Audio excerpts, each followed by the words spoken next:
All right, so yesterday I was sitting at my desk when I got an unusual phone call from HR asking me about how often people who get fired are willing to return their working equipment back to the office, and I said it wasn't very good. And then she said to me, "Well, Neil, what kind of stuff do I have checked out in my name?" She's the head of HR, right? And there's only, I think, one person above her, and that might be an executive HR person. But she's the top. But we go back and forth with my banter about where I don't know where I'm going to be on any given day as a technical person. From moment to moment, I have no idea which office I'm going to be at or what my job actually is. My job just seems to be everything. So, as we went back and forth, I got another call. And this was from our networking group that needed me to bring up a server for them. Not only bring up a server, bring it online, and also go troubleshoot the network connections um, in the equipment closet. So while that was happening, I was getting more calls for other places around the office that needed help. And so when I think about my day, I I have no idea what's going to happen. And so when I saw this comment today, I thought to myself, you know what? That sounds like my life. And with that said, let's get into today's monologue. You ever notice how tech workers are basically ghosts? No one sees them, no one listens to them, but the second your screen freezes, you're desperate for their help, like summoning a tech wizard from the void. And when they do show up, you just stare at them blankly while they explain the problem, nod a few times, and then go right back to ignoring them the second it's fixed. But the best part? If tech prevents a disaster, nobody cares. But the moment something goes wrong, suddenly it's all their fault. Like they personally hacked the system just to ruin your day.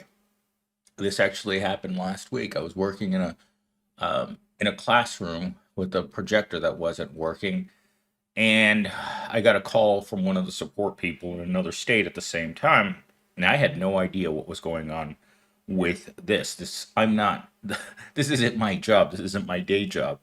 So I was just looking at it. The teacher was getting frustrated, and what my coworker says into the phone, "Oh yeah, this is a known issue." Teacher gets up and marches off and says, for us to stop wasting his time. At that point, my coworker tells me, "It looks like you guys are having some sort of network outage." And I'm like, okay, great. It's Thursday evening and I really want to go home. And he's like, "Well, just go check the server room and make sure everything's okay." The day before, another part of the server rack went down. And I came in, booted it, and everything came back up. So having another problem the next day was probably pretty normal.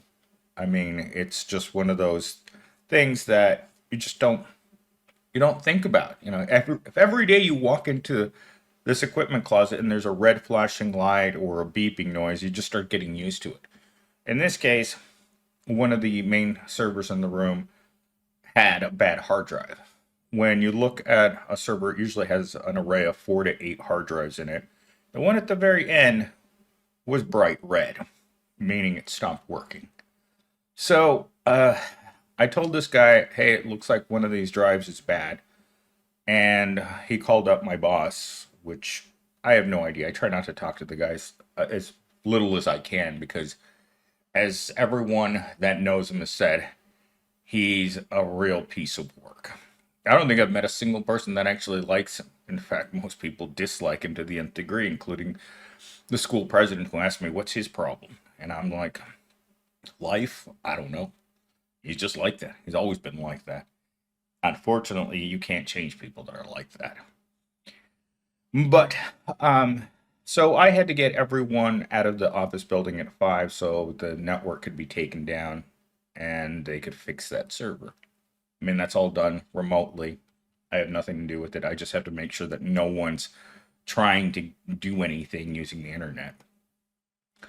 But with that said, let's get into our 4 talking points for today. So, IT only exists when something breaks. Nobody acknowledges tech workers when everything's running fine. But the second the Wi Fi dies or their laptop won't turn on, it's a full blown panic attack. I would say that at least 3 to 5 times a week, I get a call from not my area, right? I have nothing to do. Technically, I have nothing to do with day to day of fixing things. I run my own department, I do my own thing, I manage everything when it comes to the actual physical devices. That's my job. That's my main job. That's what I'm supposed to be doing all day. I'm not supposed to be buying furniture for the executives. But yet I find myself coordinating that. In fact, yesterday, after I had ordered furniture for the executives, I get a call from one of the facilities people who tell me that they don't want the desk assembled in the executive suite because it looks bad. And so I'm like, why didn't you tell me this last week? And I'm like, it would help if you told me before I placed the order for these $1,500 pieces of furniture. But no, they messaged me yesterday morning. And by that time, that piece of furniture was already in the back of a truck making its way here. I messaged them back telling them I tried to stop it. I called the company. Nothing was going to stop it. It's already in the truck, in transit. So I asked all these very important people what they wanted me to do, and I did not get a single reply. So, yeah. Um, as for when the Wi-Fi dies, well, we're supposed to have a network guy, right? That comes out, takes care of these problems. Well, last week the network guy's like, Millennials team, I'm out of town. Can you get into the ceiling and replace uh, those pieces of equipment? Actually, three of them are actually down in the ceiling, and I'm like, I I have no idea what I'm doing. And so he asked me a second time. And yesterday, while I was talking to him about this server that I needed to get up, he's just like, I'll have to do it when I get back in 3 weeks. And I was like, okay, well, the office workers that work on that side of the building will love to hear that. So I ain't gonna say anything. So if they ask me why it's not working, I can just point fingers in other directions because it's not my job. As for laptops that just stop functioning, that's a pretty common occurrence. And since I am the hardware manager for the entire corporation, it is something that falls into my lap. Was it 2 weeks ago on a Friday when I took a day off? I got one of those calls on my day off that said, hey, we need something to go to the corporate office in another state and it needs to be there tomorrow. And I'm like, I'm sick. And he's like, well, is that what you want me to tell them? No. When you have my job, there is no nights, there are no weekends, there's no holidays. When something breaks, there's only one person. People ask me all the time, it's like, well, why don't you get Gen Z to do it? In fact, someone asked me that yesterday, and I'm like, I don't trust Gen Z to open a can of soda. And I was like, no, hey, you can't put any responsibility on a person that's making basically minimum wage. And that's why you pay them minimum wage. You can't make low paying employees have responsibility. Because if that position had responsibility, it would come with the responsibility on the part of the corporation of a living wage. That's why every retail job that I've ever had throughout my life, when the uh, when the general manager asks why people won't take ownership of their problems or their work, you have to laugh in their face. You offer minimum wage. Gen Z, wherever they are, if they're making minimum wage, that job doesn't come with responsibility. And you can't put it on them because they won't accept it. Or they'll fail at it, and then someone will ask you, well, if you knew Gen Z couldn't handle any responsibility, why did you give it to them? Because you told me to. And that's where you get into trouble. Because they want people to take on the extra responsibility. But when it comes to compensating them, there's never any money. Talking point number 2, nobody listens to IT. Tech workers constantly warn people about security threats, but employees ignore them like an Apple terms and conditions page. You tell them not to click that shady email link, but they do anyway, then act shocked when the company gets hacked.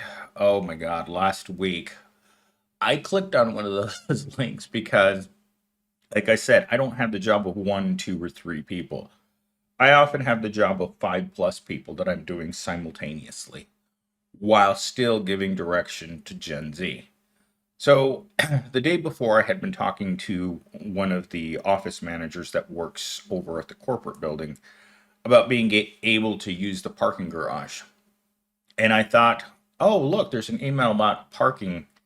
And I just assumed that it was a sticker, it was a PDF. I assumed it was going to be one of those little stickers that you can put in your windshield that you don't have to keep swiping your card when you come into the parking garage. So I clicked it.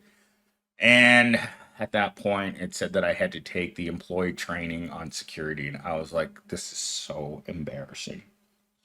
But that's what happened. And that's what I told my boss. It's like, if you've got me doing 5 people's jobs simultaneously while taking support calls, I I am going to be distracted all day long. I don't know how many times I go back and look at and I only did part of a certain job because I got shoulder tapped somewhere else. The shoulder taps on me are constant, all day, non-stop, because for some reason in this entire corporation, there only seems to be one person in the tech group that people actually want to talk to. And even the executives have reached out to me directly more often than I'm comfortable with. And that's for everything. My email doesn't work. My computer doesn't want to turn on. I want this piece of furniture. I want this particular computer. This computer isn't good enough. I want a better one. Every conceivable thing you can imagine. On the day that the time changed, which was on Monday, I believe we, we stopped using daylight savings time. And I probably was on the phone with 10 different people, changing their little clock back to their correct time zone because it was driving them insane. And no matter how many times they called that number, they weren't getting anyone. And once they get frustrated like that, there's only one name that they know, Millennial Sting. I had a girl that works in sales. She has a new person that started a couple weeks ago. They're still in their training class, but their system seems to stop working. Occasionally, you get a brand new computer and you send it out and it gets there. It left my area perfect. It gets to the person and it's been banged up in the mail so badly that it starts malfunctioning right away. And of course, they tried the regular avenues of reaching someone to help them and they couldn't find anyone. So again, she's an acquaintance of mine. I was thinking about how many different areas I have very close acquaintances with in the company, and I would say everywhere. Accounting, HR, recruiting, facilities, purchasing, accounts payable, logistics. Every one of these departments, I have a lady. And in fact, some of my most close people that I talk to on a regular basis on the business side are pretty high up people. And yeah, I get those calls. And then my boss's boss will call me and ask me, why did you do that? And I'm like, because they asked. And then he'll say, well, why didn't they use the regular people? And I'm like, you tell me. You tell me why they don't use the regular people.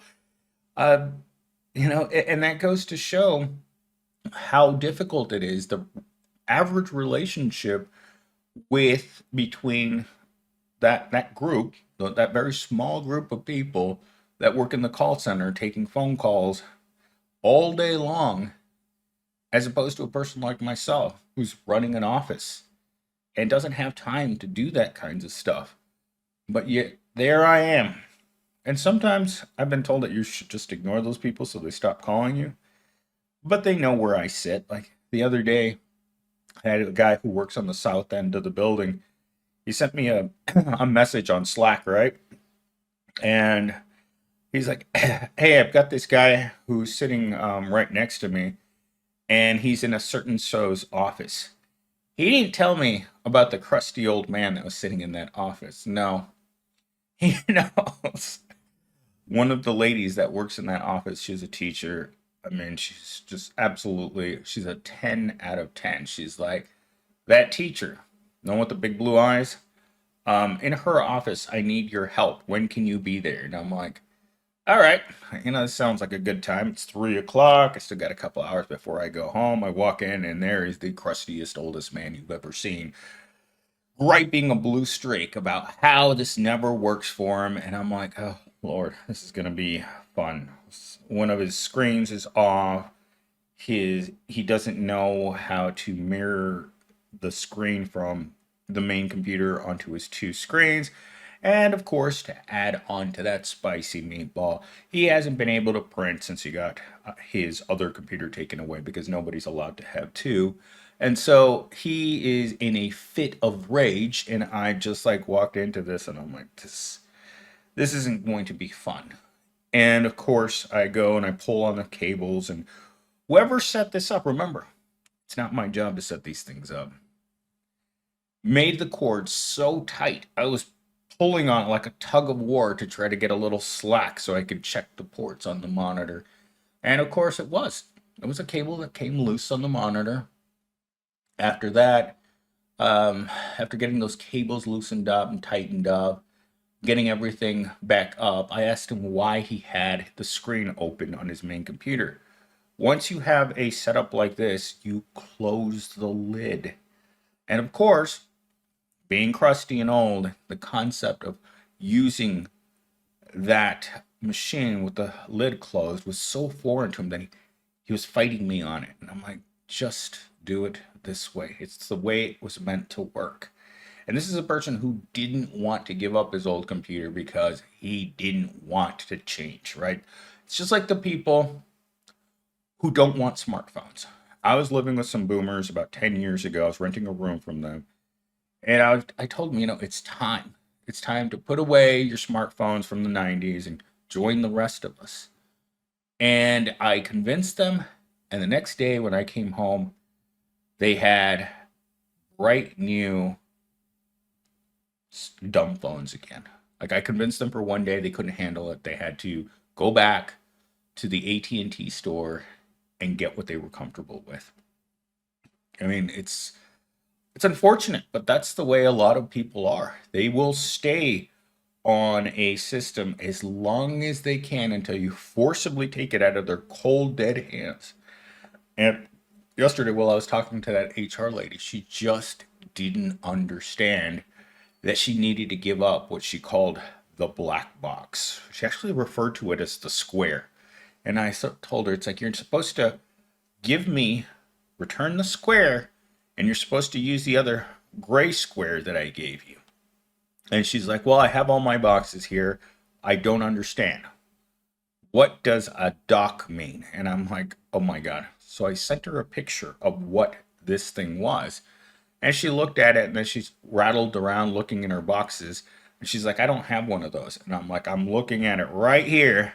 You signed for it on this date at this time, and it should have come with your gray box. And she told me, well, I'll have to get back to you because I can't see it and I'm too busy. End of conversation. So I'm going to leave it at this. Same day, I'm talking to one of my coworkers who obviously just got off of a very frustrating call with a person who just didn't understand how the power button works on their computer.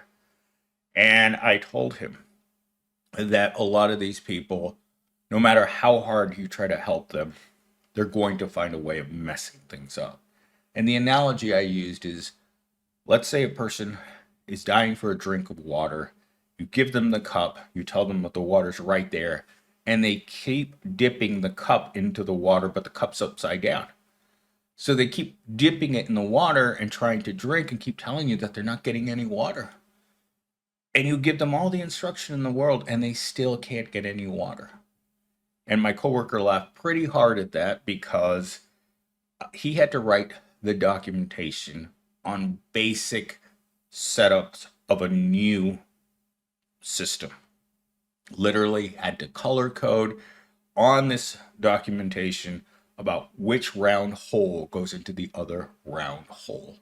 And that was the same analogy that the network team asked me, well, can't Gen Z match up the color and the shape of these cords in order to plug them into the server? And I said, no. he just, he almost fell out of his chair laughing. And unfortunately, that's just the way of the world. Some people are not good with technology. In fact, just a couple of years ago, there's a woman working in at another office building, and I remember her name was Heather, and someone in that group had told her that she needed to go into the equipment closet and move some cords around in there. She was so terrified of this, she quit on the spot. And she said to the person on the phone, I'm a janitor. I am not a technology worker. And that was the last we ever saw of her. Because, again, a company that everyone does everything. The moment I walk into work, I could be doing anything from cleaning the floor to fixing a mouse to scrubbing some windows to working security. You never know. When a company runs this lean, it uses everyone for everything. And of course, most people will burn out and look for a job that actually has a career path. That's actually what Gen Z told me. He's going to another job interview tomorrow during his lunch period, and the job pays significantly more than what he makes currently at this McDonald's, but not enough to be a living wage, of course. And I thought to myself, I mean, if he takes that job and they fire him immediately, what was the point of taking that job? Anyhow, I will leave it there. I've been rambling on for way longer than I was supposed to, and I was hoping to leave for the gym in 10 minutes, but that's not going to happen today.